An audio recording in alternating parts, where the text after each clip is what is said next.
Wow. So, and make sure we are live.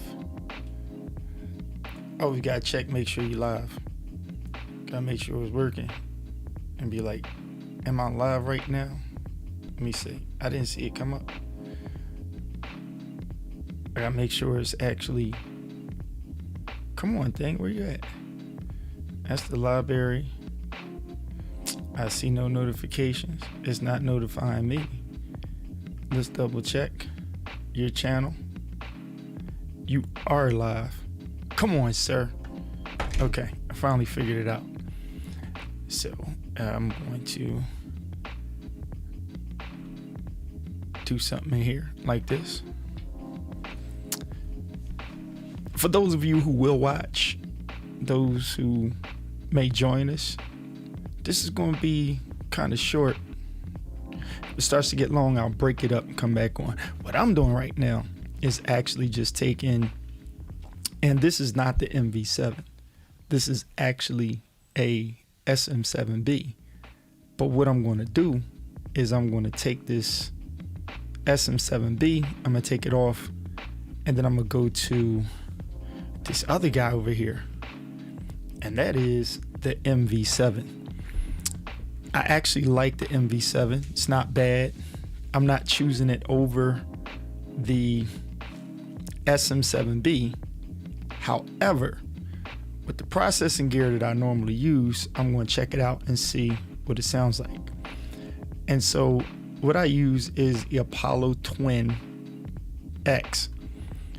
A lot of processing gear in there that I like to use, and some of that gear, you see the music's going through it now, and I use these different plugins, and I was just curious, like, is that going to sound dope when you put the mv7 through there? So what I'm going to do is I'm going to take this microphone and I'm going to move it out the way, and I'm going to put the mv7 on there, see how it sounds. So let me do a quick mute right now, and then I'm going to switch it. All right, so I'll let you in and let you see me do a little switch. All right, so here we go.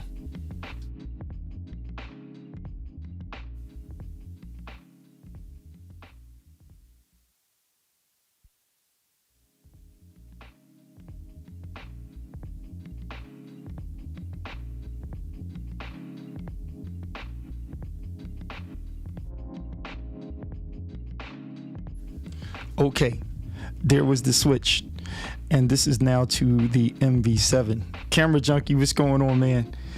I'm just doing a quick little short live on, actually not really live, I'm just recording it live so I have it later. And this is the mv7. My friend left this at the house. He was using it, and that's none other than the superstar Irvin Fryer. And so because he left his microphone over here, I felt as though I was going to use it and put it to some use. And so I put my mv7 up, and I'm just actually checking out his microphone, and I hooked it up to my system. And so I'm actually liking the way it sounds. Here we are. That's supposed to be the Avalon window. It keeps switching up on me. And okay, here we go. Let me see if it'll get to the console. Where's my dude at? Okay, there he is. And I want to switch this to the Avalon. There we go. You're going to lure people in with the microphone, sneaker preach. I'm not sneaker preach tonight. It's real simple.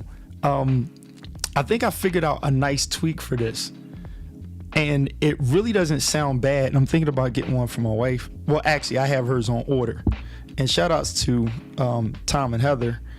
They were going over this mic, and it just happens to be that Irvin left this mic here at the house, and I actually really love it. It's actually dope. It's nice and petite, and what I learned is that I'm able to get the same kind of like rich sound out of it with this processing, and that processing actually happens through a Apollo Twin X with these plugins. So that is my little quick spill right here. This is my secret sauce, secret ingredient that I'm using. And so for anybody that's thinking about saving that extra $100 and not get an SM7B, I would apply that to getting a cloud lifter, or I use the Soyuz box, and I think it's a real good box to use if you want to be different. Everybody has a cloud lifter, but you can distinctly hear the difference with this microphone on. And yes, you're not going to get the same exact sound in the Rodecaster Pro. The Soyuz is going to lift it, but definitely if you're into processing sounds, this is a way that you can get that process sound live and you can run with it. And so that is my quick on and off on this YouTube. Here's my little secret sauce. I go from an Avalon, and from that Avalon, no compressor, just go through it as a preamp, put a little bit of tweaking on there. This is the same setting I use for my SM7B. I'm going to get off. I'm going to go back live and do some regular talking, but this is my little sound. So anybody who's wondering about this microphone and hearing the difference in the sound, you were able to hear the other sound. Shout out to Diana Gladney. I love that stand-up. And so I'm probably going to do a separate thing, and that'll be a straight unboxing of the microphone stand that you so eloquently put out there. And so this stand right here, I am so excited. Diana, I love what you did with your stand. Anybody that's watching this, go check out Diana Gladney. Actually, she did it in the group. You need to do it on YouTube. What you did with this stand, I got the box in the day. I did not open it yet, and so I'm excited to open it, put this together so I can get my mic right on my stand. And so I am sick and tired of these stands that I've been using, and it's been a journey. I love my Rode stand. I'm still going to stick it out with that stand, but I'm tired of the forks in every picture, and so I need something a little bit more low profile that looks better. So yeah, I know you're digging it, and it looks so good. Shout out to Doc Rock, but I was looking at Doc Rock's picture, and I was noticing how on Doc Rock's picture, you know, his arm was in there because he didn't set his stand up either. And I'm looking at you right on the other side, and I'm seeing like Diana's mic is literally like this. Now I'm holding this mic right now, so it's really like, yeah, I got it here. I'm holding it. I'm sitting here holding the mic right here, but the way your mic was in the shot, it was here, it's non-intrusive, it's out of the way, and I was able to like view Doc's picture, and I'm like, that's normally what happens. The arm is just sitting in there. No matter how clean you try to make the picture look, that arm is still sticking out, and I'm like, can we get this way and just put the mic up here? I think that'll look so much better. And so this was just basically, I had somebody's mv7 and I actually like the sound. It really sounds great. I don't have no problem using it because the way I was able to tweak this with my settings, I actually think it's a great mic.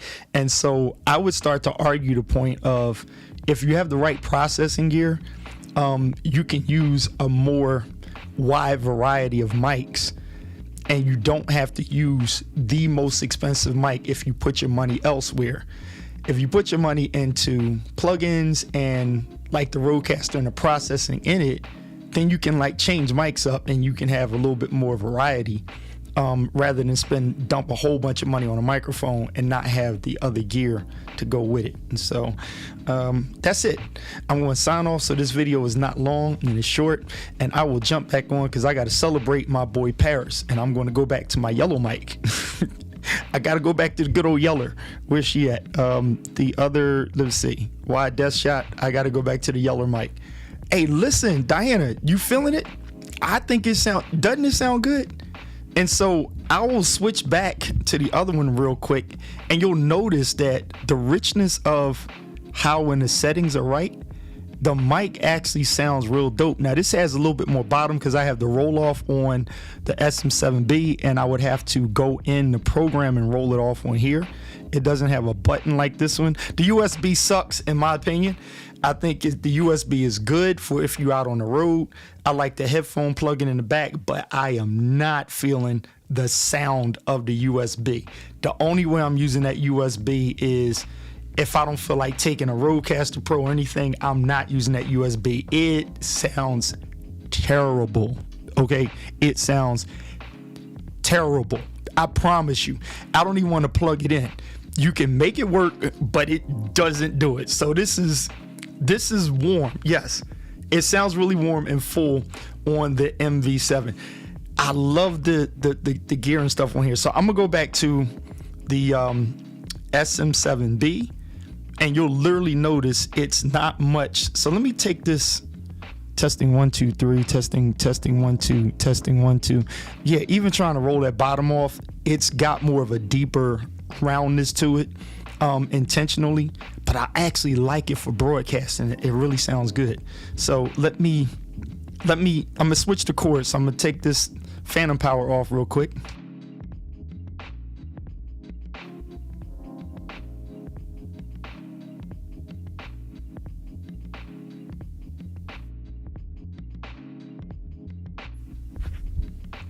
Back to the SM7B. So notice the bottom is a little bit more cleaned up on it. It's not as bassy. There's a little bit more clarity. You can definitely hear a more of a quality richness difference, but I mean, that thing ain't bad. Trying to get a particular sound, that actually works for me in a lot of scenarios. So this is still much cleaner. Same exact settings. I just popped the cord out, put it into that one. I am running a Soyuz box instead of a cloud lifter or another piece, but I like the mv7. I am not mad with it. And to me, I end on where I started. And what I said was something as simple as this. Here's my take on it.